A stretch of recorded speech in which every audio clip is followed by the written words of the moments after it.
Set match celebration aba etwemko. President Akufo Addo eka very important things etre Ghanaians. It's quite unfortunate that in Ghana we are just concentrating on the minor issues at here. Former president Bomo antende no eno na Ghana for ye focus on. Me pese Ghana for nia ye twe ya adwen eba message a President Akufo Addo will deliver ema Ghana for, especially on senior Nyankopon we share yen e wo man we mu mobeka ya Ebola eba sa endru Ghana ya we bebre war ne nyama chese nkrofo yo mo adwen se wo mo bekose war e wo Ghana na so Nyankopon amanensi Akufo Addo eda Nyankopon ase. President, His Excellency, Eda Nyankopon wase, ebobo ensem a Ghana ni wuti Ghana krana trese 7 prediasa. Yeni aye kase Ghana aye den no. Wuti Ghana krana wo de wadwen etoto nyama na President Akufo Addo wo boss na obehu no se ne kre. At least if for nothing at all krana yenda Nyankopon wase se waboa yen. Iti right now what I want to do no, yes, I am on an agenda. Agenda ne se mesre enyama esi ye ewo kumase hono mayefa ya adwen enkoso. I want us to listen to what the president said, especially on coronavirus. Tell ya Ghana for sebe yebebo ye ho ban from that coronavirus no. It is a very important message a president no edeka in speech no ho. But we are not talking about that. And no eneye enkwa any owuo asem no, we are not talking about that. So I just want to bring you the full speech and share that our president will keep it precise. Just about 20 minutes speech be. It's you go to the full speech. Adia President Akufo Addo wakan any other things. It's you go to Mbra. Of independence for our nation became a reality. Ghana became an independent nation and gained her freedom from the colonial power, Britain. The celebrated calypso singer of the time, Lord Kitchener, put it into what became a famous hit. This day will never be forgotten, the 6th of March, 1957, when the Gold Coast successfully got their independence officially. Ghana is the name. Ghana we wish to proclaim. We will be jolly, merry and gay the 6th of March, Independence Day. Today, as we mark this sacred day on our calendar, it is worth noting that the great majority of our population was born after 6th March 1957. They identified that day only through old black and white newsreels, and it might be difficult for them to imagine the sheer euphoria and magic of that day. Last year, for the first time, we took the official celebrations out of the national capital city of Accra to Tamale, capital of the northern region, and a huge success it was. This year, we are gathered here in Kumasi, capital of the Ashanti region, as the focal point of the official celebrations. The happiness of the day is not meant to be limited to the place of the official celebrations. This is a day that should be celebrated by all around the country and by all Ghanaians and friends of Ghana, wherever they are. Indeed, on that day of 6th March 1957, the celebrations were not limited to the new country, Ghana, or to Ghanaians alone. The rest of the world joined to celebrate with us. We were the trailblazers for the independence movement of the continent. We held out hope for restored dignity to the black race around the world. African Americans and the peoples of the Caribbean especially walked tall and cheered us on. It was not accidental that the Trinidadian, Lord Kitchener, composed the defining song of the event. We're carrying on that relationship, born 63 years ago, by having as our esteemed guest of honor at these celebrations the Prime Minister of the Government of the Republic of Trinidad and Tobago, the Honorable Dr. Keith Christopher Rowley, MP, one of the great figures of modern Caribbean politics, who has given us such a superb speech of commendation and encouragement. Prime Minister and Mrs. Sharon Clark Rowley and members of the Trinidadian delegation, we wish you a warm Ghanaian welcome, a big Akwaba, on your second visit to our country. And we know that you are at home and among your own in your beautiful kente cloths. It is a matter of great joy to us that last year we had such enthusiastic support for the year of return from the Caribbean and the Americas. The Prime Minister of Barbados, the Admirable Honorable Mia Motley QC MP, was also with us last year, and she accompanied me to Yendi to witness the historic performance of the age-old Damba Festival by a new Yana, the first in many, many years, to mark the end of decades of hostility in one of the ancient kingdoms of our land. Prime Minister, we are here in Kumasi in the presence of the Asantehene, scion of the famous Osei Poku Oyoko royal dynasty, Otumfuo Osei Tutu II. There is one thing that any visitor here can be certain of. It is the cultural capital of our country. Kumasi welcomes people from all parts and makes them feel like they belong. It was also the capital of one of the greatest kingdoms of pre-colonial Africa, Asante, whose luster was comparable to that of the kingdoms of Benin, Oyo, Mali, Songhai, Congo, Mutapa, and Zulu. So we are indeed in historic premises and are grateful for the attendance of the mighty Asantehene and the other noble traditional rulers.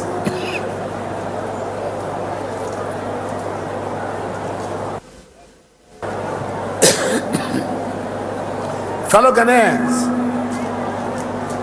we remember today as we should those whose vision inspired the independence movement.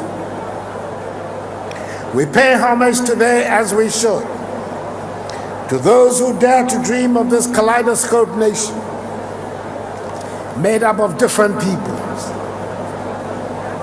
And we give praise as we should to those who made huge sacrifices to make possible March 6, 1957. To the members of the Aborigines Rights Protection Society, who protected our lands from the grasp of the greedy imperialists. The members of the United Gold Coast Convention, who first sounded the clarion call for freedom. The members of the Convention People's Party, who brought the battle for freedom to a successful conclusion. And all those who took the fight to the colonialists. We recall with pride and salute the memories of Yasantua, Jacob Say, John Mensah Saba, Joseph Casely Hayford, George Moore, R.S. Wood, Thomas Hutton Mills, Kwabna Sechi, James Kwejie Agri, Ni Kwabna Boni III, Ephraim Amu, George Alfred Grant, Joseph Wachi Dankwa, Francis Awono Williams, R.S. Blay, J.W. de Graaf Johnson, Emmanuel Obecha Bilanti, Edward Akufo Addo, William Oforiatta, Ebenezer Akwaje, Kwame Nkrumah, Kwabena Kese, V.B. Annan, Jimmy Quistas, Komla Agbeli Bedema, Kojobo Tsio, Kofi Bakon, Krobo Edusei, Nancy Tibo, Mumuni Bawumia, S.D. Domo, Kofi Abrefa Busia, Joe Apia, Victor Owusu, R.R. Amponsam, Bafo Seakoto, Modesto Apalu, S.G. Anton, Akua Shoshosho, and Dede Sikisan, and many others.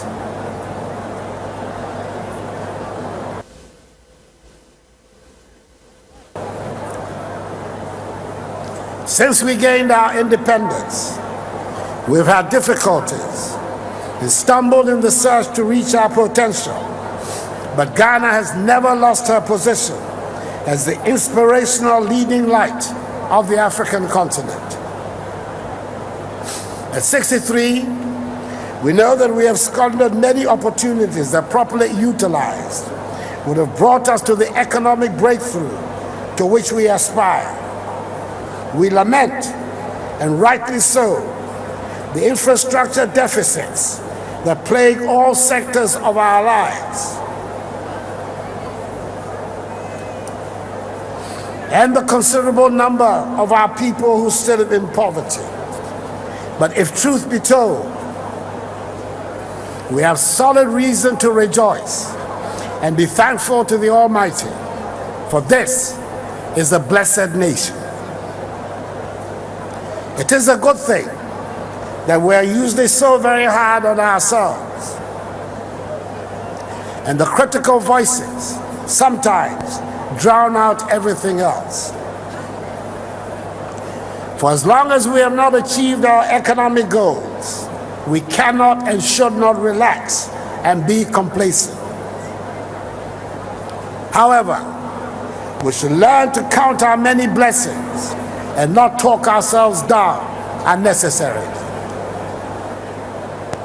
It surely must count for something that our nation has been spared the ravages of civil war that have racked some of our neighbors and other nations on the continent. It must count for something that we have been spared the epidemics that have brought havoc to other nations in our neighborhood. It certainly must count for something that we've been able to keep our terrorist activities from our country, and we can take for granted the peace and stability that define Ghana. Our politics might not always be the most edifying, but they are demanding and loud, and all citizens cherish the right to freedom of expression. We are into the 28th year of this Fourth Republic, the longest uninterrupted period of stable constitutional governance in our history. We've had regular, hard-fought elections and peaceful changes of administrations, and managed to avoid any third-term maneuvers. That is something for which we should applaud ourselves. We should never forget that development through the democratic process, the path we have chosen in this Fourth Republic, is not exactly the easiest governance option. Many of the countries that have made miraculous economic transformations did so more often than not through authoritarian regimes. In earlier times, several of the developed economies built their successes on the back of slavery and work practices that would not be tolerated in any democracy today. Some may admire the results of razing down whole villages and new structures appearing in weeks. But we have to ask ourselves how much regimentation needed for such things would be tolerated by the Ghanaian psyche. Or dare I ask, where would we fit in our weekend funerals to be able to put in 7-day weeks? We should be proud of the liberal democratic path we are treading and unite to make it work. We could and should be able to bring out our people out of poverty and into prosperity faster. But let us acknowledge that good things are happening in our country and we are making progress. 19% of our people do not have access to potable water, but 81% of people in Ghana presently have access to safe water. We are making progress. The supply of electricity has reached 85% of the country. We are making progress. No child has died from measles in the past 17 years in Ghana. Fellow Ghanaians, in our country, measles used to be the leading killer of children aged under 5. We are making progress. No longer do mothers have to sell off their most treasured fabrics and jewelry, and fathers go to money lenders to be able to see their children through senior high school. Today, senior high school education is free for every child. We are making progress. There are more children in secondary school now, especially young girls, than we have ever had. We're changing the curricula and focus in education to meet the needs of the modern economy and prepare our young people to compete on the global scale. We are making progress. More and more people are embracing the need to preserve the beauty of our environment and the purity of our waters and oceans. We are making progress. Some 25 years ago, only a few wealthy people carried mobile telephones. It was a status symbol, and it gave them access to opportunities that few could dream of. In the year 2000, there were 90,000 mobile phone subscribers. In 2020, there are 41 million subscriptions. Mobile subscriber penetration is bigger than the population. We are making progress. The digital revolution is changing the face of our society and our country, and soon we will take a deserved place as a modern economy. We are making progress. The creative arts are thriving, and there are exciting things to interest a wide range of people. The fashion scene is vibrant and unearths new talent every day. Take a look around this stadium and feast your eyes on the riot of colors and the wide variety of styles that our kente weavers can conjure. Every day, this ancient, royal, eye-catching, beautiful fabric is reinvented to win over new generations. The kente, of course, has crossed over our boundaries and is no longer exclusively Ghanaian, but the symbol of identity for peoples of African descent everywhere. Our designers, tailors, and dressmakers keep Ghanaian-made clothes in the top range of attractive clothes. Art galleries are alive with established and new painters and sculptors, and there are signs of their innovative works all around us. We have always been known for musical talent, and this generation is keeping up the tradition. Fellow Ghanaians, there's renewed confidence in our foods and a strong belief in the things that define us as Ghanaians. We have always been known for arguments and debates, And in an election year, it is predictable that the decibel level would go up. That is what we're currently experiencing. But as the saying goes, even as the arguments get louder, we keep a keen lookout for each other's eyes. There is an account proverb that says, Omeniku, ye kwa, ye kikanrilso, ye ntuasiye. When we fight as members of a community or family, we bite off hair, we do not uproot it. In other words, in our gravest moments of fury, we strive to avoid bloodshed. The consensus is holding for all of us to work towards the prosperous, peaceful, and happy Ghana we want. We all recognize that the responsibility we carry as the first Saharan colonial country to gain independence is not simply to build a successful country.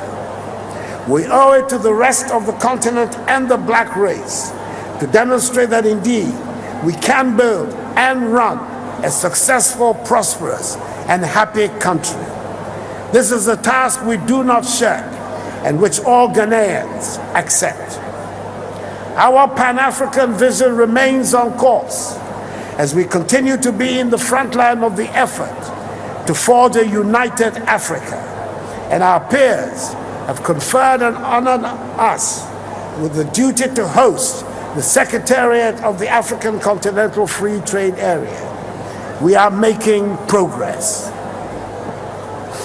During the course of the year of return, which we marked last year, we were glad to welcome hundreds of thousands of visitors from the African diaspora.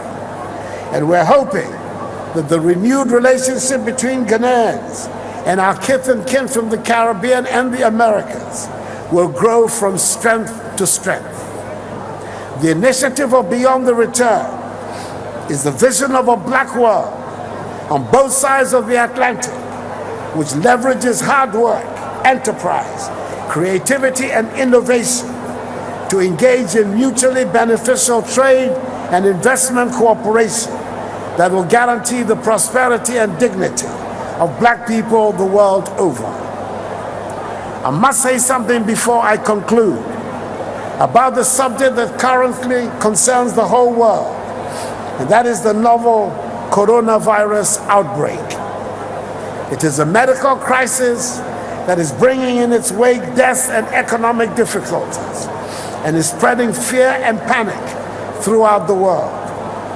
In the early days of the outbreak, I constituted on 7th February a high-powered emergency response team to handle the crisis, which has been monitoring developments and reporting to me on a daily basis.